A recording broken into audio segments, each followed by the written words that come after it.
will be no matter how much you try to put. Everybody's told how to think through the media. Oh, we need to have sex education for 6th graders. Now it's 4th graders. Now it's 2nd graders. They shit and piss in a litter box. Horace Mann, who started the public school system in the United States 200 years ago, had a vision for all this. But long-winded there, but my question is, have you seen a rise in homeschooling since COVID, since 2020?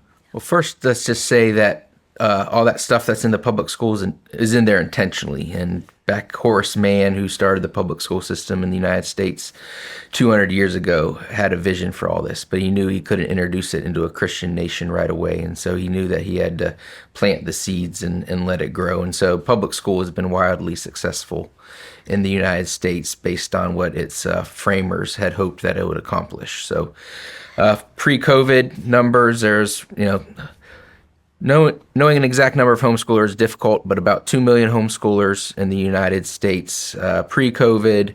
During COVID, 6 to 8 million was kind of the high point of parents who are intentionally educating their kids, picking out curriculum, not talking about the kids who are doing public school at home, but intentionally homeschooling their kids. And then that's dropped down to about 4 million, 3.5 to 5 million based on some different numbers that I've seen. So it's effectively almost doubled, or maybe a little bit more than that. Wow. Post-COVID. So I've seen some research that says 1 out of 8 kids of the current generation will be homeschooled at least 1 year. And so it's definitely becoming an option that families are picking. Maybe they homeschool in elementary school, but send their kids to a Catholic school for middle school and public school for high school. So it's just going to be much more ubiquitous when people are going to be selecting their educational options. But obviously we believe homeschooling the whole way through high school, that parents can do it and do it well. It seems like it's exploded. And just to elaborate, it's just like the white privilege stuff. Like I think it's important to learn about everything that happened with slavery and the mistakes that we made as a country and all of that kind of stuff. But I don't want my son or daughter to feel guilty for being a Caucasian straight male or a Caucasian straight female. And I've brought on all kinds of people to talk about this, and wasn't necessarily the focus of the interview, but I brought on this guy, Chris Beck, who is the first, maybe the only, I don't know, but the first transgender Navy SEAL. And I wanted to get inside of his mind and see, how does this happen? I just wanted a snapshot into his mind. And throughout his conversation, he talked about love bombing. Are you guys familiar with this? No. So they basically love bomb you into they basically just fill you with love and da-da-da-da-da. And everybody's looking for acceptance into something. And so they overdo it and that's what they call it. They call it love bombing and into that culture. Yeah. And then if you leave, then it's you're a pariah.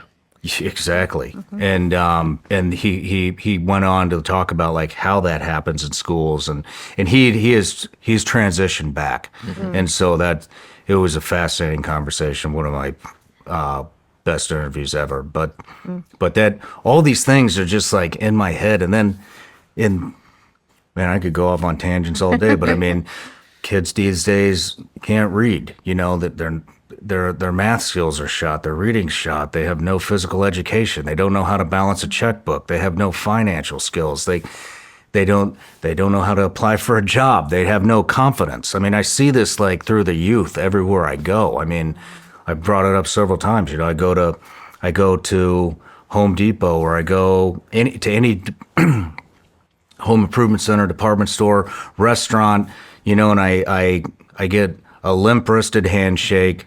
I get a kid who has zero confidence and is staring at his shoes when I ask him where's the doorknob section, or you know what I mean? And it's they don't know how to act. And I'm like, man, what?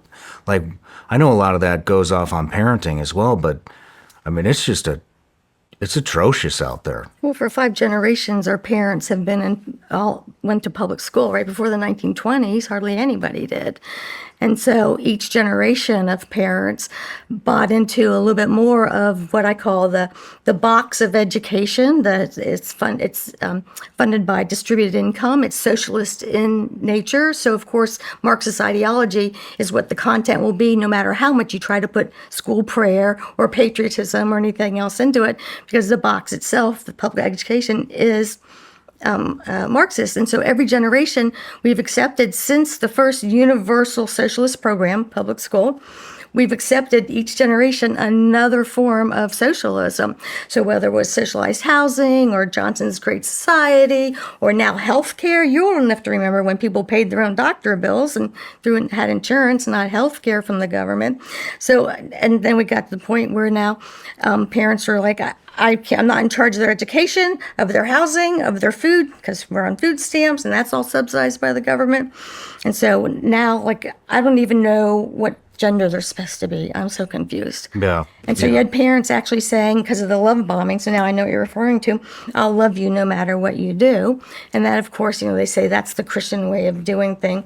But they forget that even though God is love, love isn't God, and that there's 4 kinds of love talked about in the scriptures. So it's a lot of confusion because each generation accepted something the previous one wouldn't have. And so now we're at the point where we fought against all this subsidization for the last 30 years, and now they want to subsidize homeschooling. And we're like, with the shekels come the shackles. We don't want civil government influencing our children's minds. Stay away. And people don't recognize that that's what happened, that every new plan with dollars attached made it so a woman like me, a woman like your wife, we don't need our husbands anymore. We have full-time daycare. And if we're worried about our children being good citizens, the civil government will be sure to control their minds. Yeah, I mean, that's another thing. I just don't see very many critical thinkers out there or free thinkers anymore. Everybody's told how to think through the media, or told how to think very obviously through the universities out there, and now into like little kids. I mean, even the patriotism. I mean, I don't have kids in school yet, but it seems like the Pledge of Allegiance has been yanked out. I went to public school. I did 1 year of homeschooling. It was the fastest. Like, I learned the fastest there. I excelled the fastest there in probably a quarter of the time that I was in public education that year. I think it was 6th grade. But I mean, I remember going to school, and like election day was like a big day.